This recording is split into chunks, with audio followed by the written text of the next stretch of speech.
Hey, welcome back to another Letty case interview practice question of the week. My name is Andrew. I'm the case peer advisor for the Letty Career Services office, and today we're going to be bringing you yet another brain teaser case interview question. So what these questions are designed to do is just very quick exercises for you to be able to walk through some of the types of thinking that you might be able to use to get you through a case interview.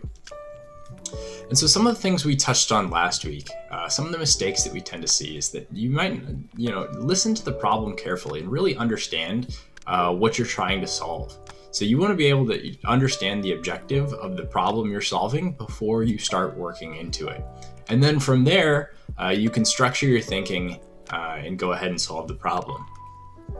So some reminders, you want to talk through your answer and show the recruiter not only did you get the right answer or an answer they were looking for, but how you thought that way and how you use your structured problem solving and critical thinking skills to get there.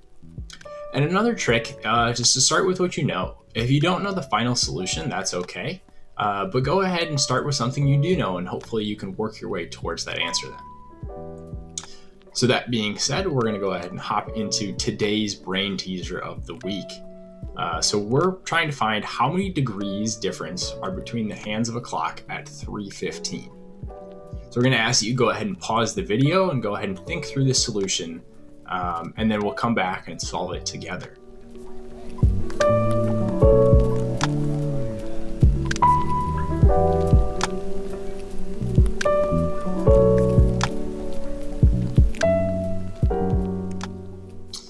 All right, so we're going to bring it back now and talk through some of the ways that you might trip in this problem. Now, when I first read this problem, the first thing I thought of is, so at 3 o'clock, the hour hand is actually going to be at the 3, and the minute hand is going to be at the 12. So the pitfall you might fall into is at 3:15, if you're moving too quickly, you might keep the hour hand at the 3 and the minute hand at 3, which is going to give you 0 degrees difference. But when you actually look at the clock, so in that 15 minutes, the hour hand is going to move a quarter hour ahead, obviously, since it's been 15 minutes. So this kind of outlines the setup that we're trying to solve. You can see the two hands of the clock there and how they're positioned differently. So we want to go ahead and find out how many degrees are different here. Now, the next pitfall you might run into is just guessing the number of degrees. So, it doesn't look very much. I'm just going to throw out, hey, 5 degrees different.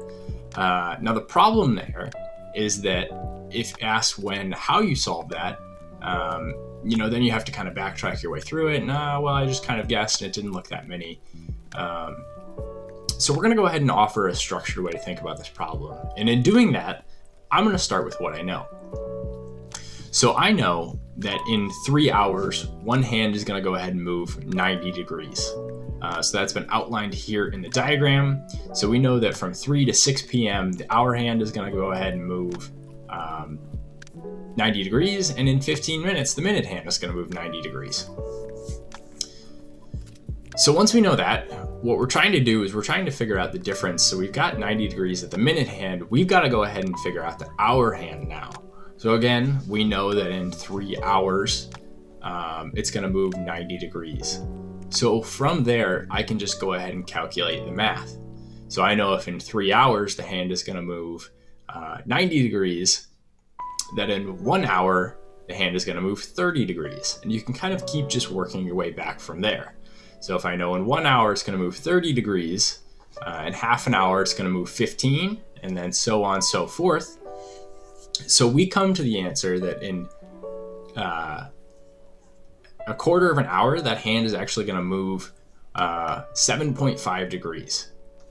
So we can see in this diagram, we can be confident that hour hand has moved 7.5 degrees from where it's at previously.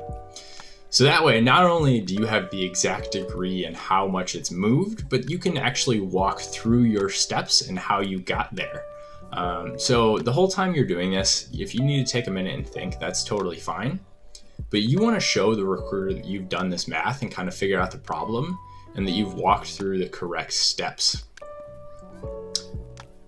So that was just another quick example of how to solve case interview logic These are just designed to be quick walkthroughs to kind of give you some practice and how you might figure out these problems. If you'd like more practice, you can go ahead and email the Luddy Careers office at luddycareers@indiana.edu or schedule a mock case interview through the Handshake system. So that's going to do it for today. Be sure to turn in next week where we take a look at another case interview question of the week.